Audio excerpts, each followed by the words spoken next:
Classical Criticism, Lecture 4, Theory of Tragedy, Aristotle. So, let us see what Aristotle has to say on tragedy. Let us understand about Greek theatre first. Greek theatre is rooted in religious performances. Like every culture all over the world, Greek culture too has the origins of literature, poetry, dance, music, owing to the requirements of the religion. So, it is the religion from which, religious ceremonies rather, from which we have the origin of plays. So, it was purely religious. Plays were usually performed during festivals. You can look at Dashera festival, wherein you find Rama killing Ravana. So, fight between good and evil. On a similar note, there are festivals everywhere in the world. And when we talk about the Western tradition, we find that the root of the drama or these genres like epic, tragedy and comedy, they are rooted in religious ceremonies. And it was a time when society remembered its ancestors and worshipped gods. So, gods played an important part. That is why you see even in Ramayana we have the role of gods and goddesses. Herein, in the Greeks also, you find the role of gods and goddesses. You read Homeric epics, therein you find gods playing important roles. The choice of timing was crucial for theatrical performances and presentation. Timing was crucial. It may be noted that Greek theatre evolved out of dance and musical performances. Dance and music, that was really important. So, people in their ecstasy while worshipping gods, they danced, and that is what is there across all cultures, whether it is the Western civilization or the Eastern civilization, whether it is the Hindu world or the Christian world. Basically, it is the same when we talk about these things. So, there is hardly any difference. The more we move towards the analytical domain, we find that there are hardly any differences at all. The way we come across, how they are created, but basically there isn't any difference. So, Greek theatre evolved out of such dance and musical performances. Another important feature is the acknowledgement of emotive element which arose during such festivities. And when we are remembering our elders, in Indian tradition, just do not forget, we have the time of Shraddh when we remember our ancestors. And it is during this period that we remember our forefathers. When we remember our forefathers, so that is nostalgic, that emotive element, these occasions, they stir our emotive element, and that is how these festivals have an important bearing on our lives.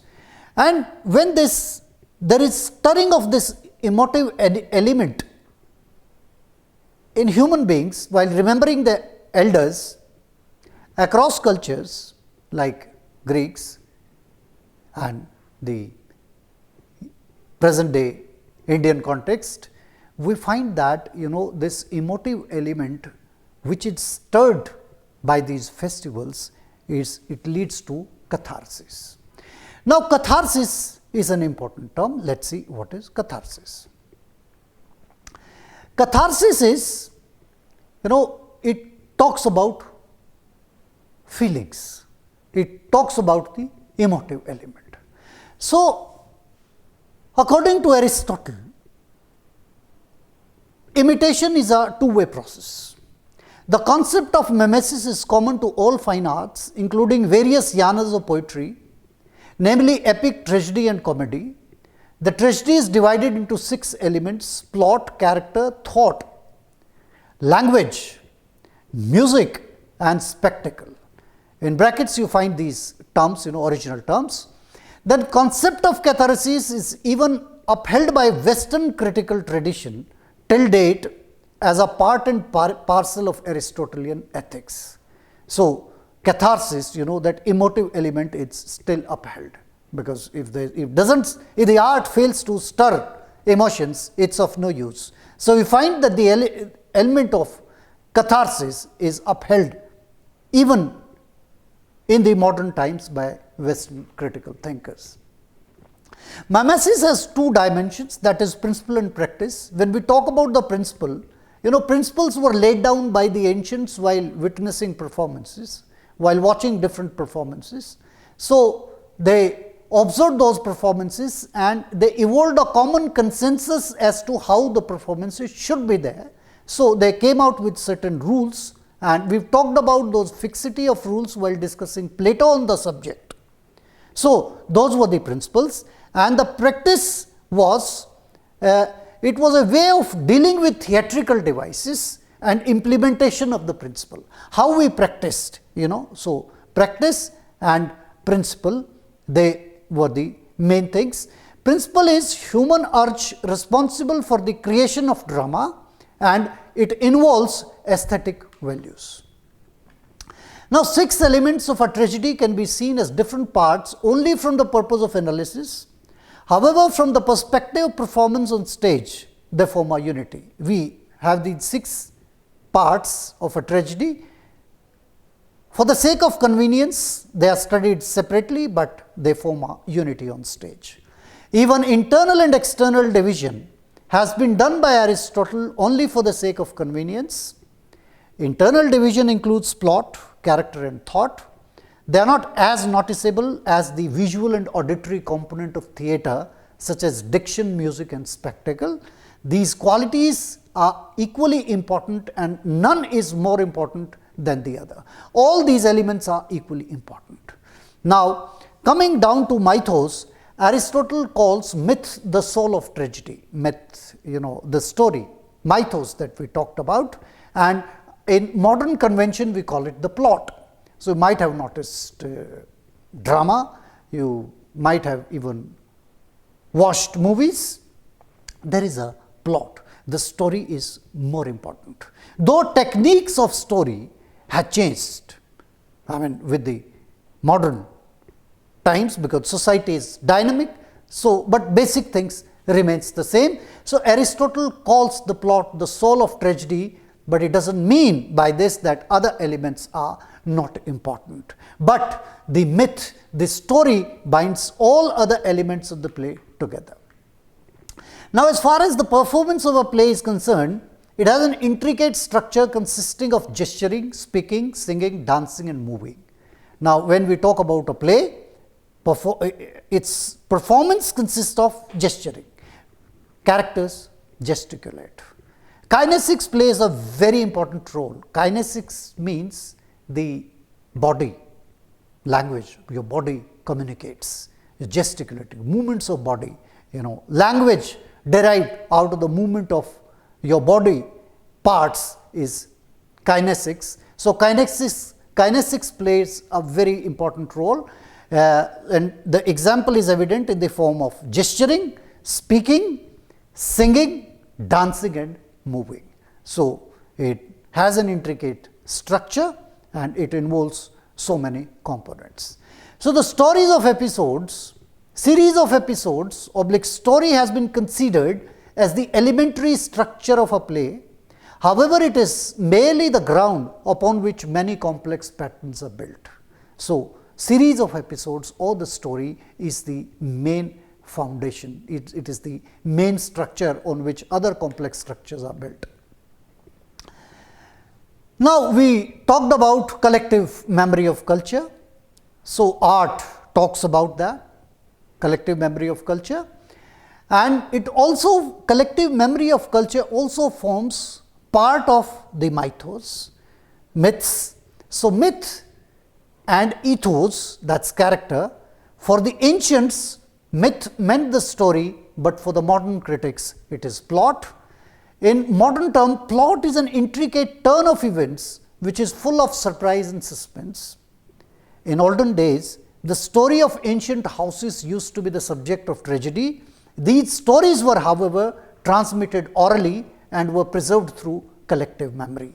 We find that the stories in the classical period, in the ancient world, they dealt with ancient houses, royal lineage, preferably royal lineage. When we talk about Oedipus, Oedipus was a king. You talk about Trojan War, you talk about Odysseus. So, the story was usually related to the royal houses, the upper classes, characters from upper classes. Then Aristotle has called the myth the soul of tragedy. Unlike modern drama, wherein characterization has become an important component, it's a liberal world. We are living in a rather hyper liberal world. So, focus is on individualism, and the area of responsibility has reduced, because as an individual we are usually responsible to ourselves rather than being responsible to the society, state, family, or the nation at large. But in the ancient times, in the ancient Greek world, we find that people were responsible. So, responsibility was at the core, and they were responsible to the city, they were responsible to the family, they were responsible to their profession, and above all, they were responsible to the state. State occupied a sacred place. There was nothing above the state, and anybody, even in the modern days, if he goes out against state, is charged of sedition, which is one of the severest crimes. So, the modern drama lays focus on individualism, that is this characterization rather. So, characterization is a product of individualism, whereas the ancient drama relied on dramatic events based on imitation. There were dramatic events, and those dramatic events, they focused rather than on individual, they focused on the individual's place within that society. So, dramatic action was termed as praxis. Concept of an organic unity or whole, Aristotle believed in showing the past stage of his character in contrast to the present stage. Episodes depicting these stages have been termed as myth by Aristotle. So, plot or myth of a play is like the body of a living organism having a definite shape. Aristotle talks about the myth or the story of the play, and he compares it with the body of a biological organism. He believes in a complete whole. Now, let us understand what is this complete whole. A complete whole, let us talk about any animal. Let us talk about a human being. Imagine if one of your hands is larger than the other. Now, what would happen? That you would look unpleasant. Suppose an individual with two hands. Suppose an individual born with a single leg. So, this is not acceptable. So, this is a distorted image that we have. Similarly, a play should have a body of a living organism. It should be like a living organism, perfectly balanced and of an appropriate size. So, tragedy, giving the definition of tragedy, he says, it is an imitation of an action that is complete and whole. The action has to be complete, and it should be like a biological organism. Nothing should in it be removed. If a single part is removed, then the entire thing becomes distorted, like the organ of a biological organism. So, it is imitation of an action that is complete and whole and of a certain magnitude, for there may be a whole that is wanting in magnitude.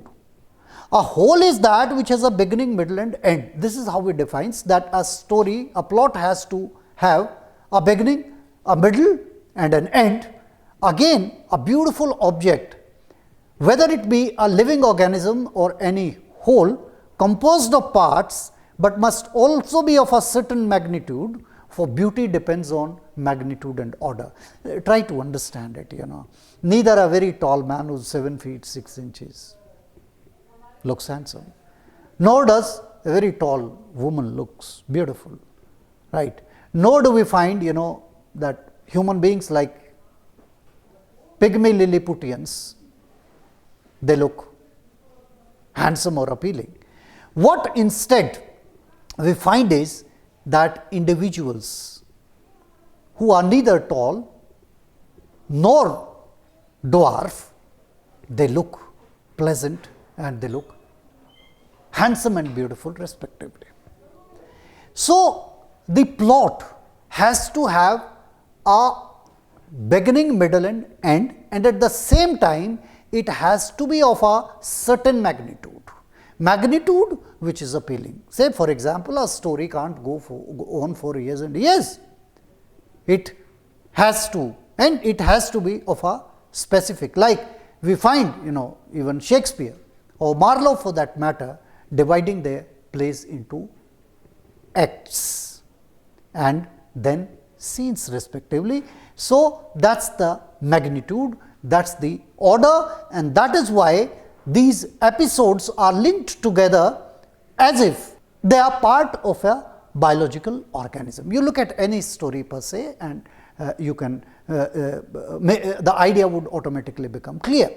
As therefore, in the case of animate bodies and organisms, a certain magnitude is necessary, a magnitude is required, it has to be proportionate in all dimensions, and a magnitude which may be easily embraced in the view. So, in the plot a certain length is necessary and a length which can be easily embraced by memory. That is what he says in Poetics. Now, he again says magnitude in itself is the outer structure which is supported by the unity of action, and that the whole, the structural union of the parts being such that if any one of them is displaced or removed, the whole will be disjointed and disturbed. I gave you the example of a biological organism. If you remove any of its parts, so it becomes disjointed and disturbed. An image does not appeal to anybody. So, that is what Aristotle is talking about the plot, that the structure has to be such that if a single episode is removed from it, it becomes fragmented and disjointed and disturbed. So, the pleasure of reading or watching the performance of it never remains a pleasurable exercise. Giving liberty to the poet to create magnitude. Now, it is very important that Aristotle, unlike Plato, has given freedom to the poet, to the artist, that he can readjust the plot. He is the maker of plots. The poet is the maker of plots, and therein he elevates him to a higher pedestal from a mere imitator. From a mere imitator, we notice here that he becomes a maker of the plots. So, giving liberty to the poet to create magnitude and wholeness, Aristotle permits him to modify the events, thus being more philosophical than poetry, thus being more philosophical than history. Poetry can modify history, and poetry, as we talked about, it deals with universal element in human nature, whereas history deals with the specific within a time frame. So, poetry indeed is more philosophical than history, though it is said that the readings of history make people wise, but we can see that poetry has assumed an altogether different dimension at the hands of Aristotle, wherein he talks about the different status are lofty. He considers poetry to be a lofty domain. Teleology is another term that we need to be acquainted with. It is the unity leading to the end, makes it even higher. Poet has the liberty to alter traditional stories because he is maker of plots. So, Aristotle only talks about unity of action. What is really important for us to understand here is that Aristotle only talks about unity of action, But when we read Elizabethan drama and we go for its critical readings, we notice that unity of time and place have also come into the picture. So, it must be noted that Aristotle only talked about the unity of action, not of time and place. These were added by the Renaissance critics at later stages. When we talk about myths, so there are two kinds of myths, simple, apolloi, and complex, that is peplegmenoi. So, peplegmenoi and apolloi, these are the complex and simple myths. Peripeteia is sudden reversal of fortune, like you have a rich man in a tragedy and all of a sudden you find that he has become poorer.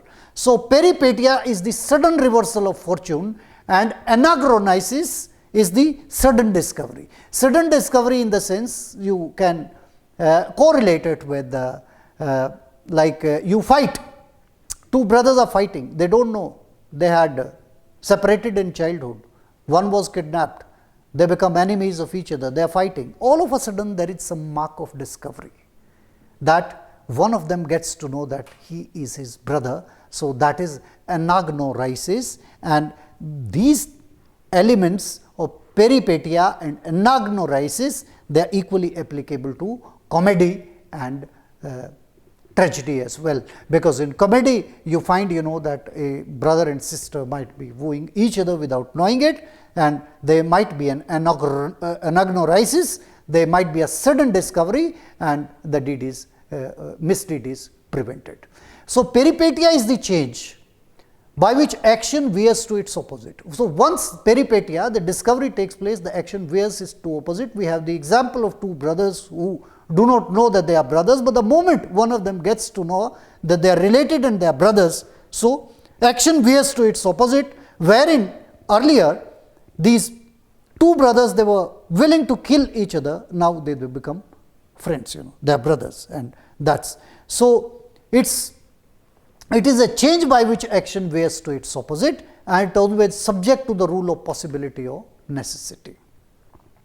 Then it formulates an ironic effect. The latter is defined as a change from ignorance to knowledge, producing love or hate between the persons destined by the poet to face good or bad fortune. That is what we have noticed in the present example. However, it can be employed for tragic as well as comic. Peripeteia and anagnorisis are clearly seen working together towards a happy ending in Euripides' Helen. We have pathos. Pathos is suffering. The hero suffers, we know that. Now, what is this suffering?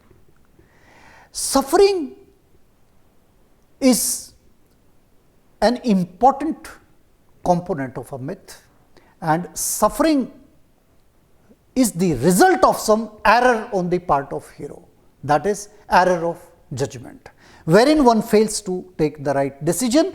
For example, somebody in authority might rely on his subordinate or a close friend, and that close friend turns out to be treacherous in the long run.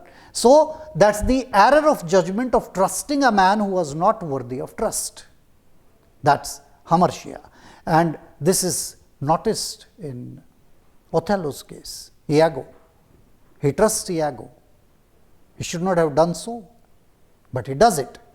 So, this is how hamartia leads to pathos or suffering. Then, analysis of suffering, hamartia and tragic reversal of fortune should not make us think that the unity of action, magnitude and wholeness were only to serve the tragic purpose of arousing horror and pity. Magnitude and wholesome are necessary for the comic plots as well, and so would be the unity of action.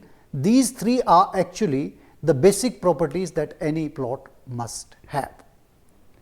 Now, Aristotle has mentioned the qualities of the protagonist of a tragedy. He says, the requirement was his first requirement is his goodness, which his speeches must reflect in the shape of a moral purpose. Intention of the hero has to be good. This was required even of women and slaves. It is something disgusting, but that is the bitter fact that slavery was in existence and women were not held in high esteem in Greek civilization, unlike when we talk about the South Asian context.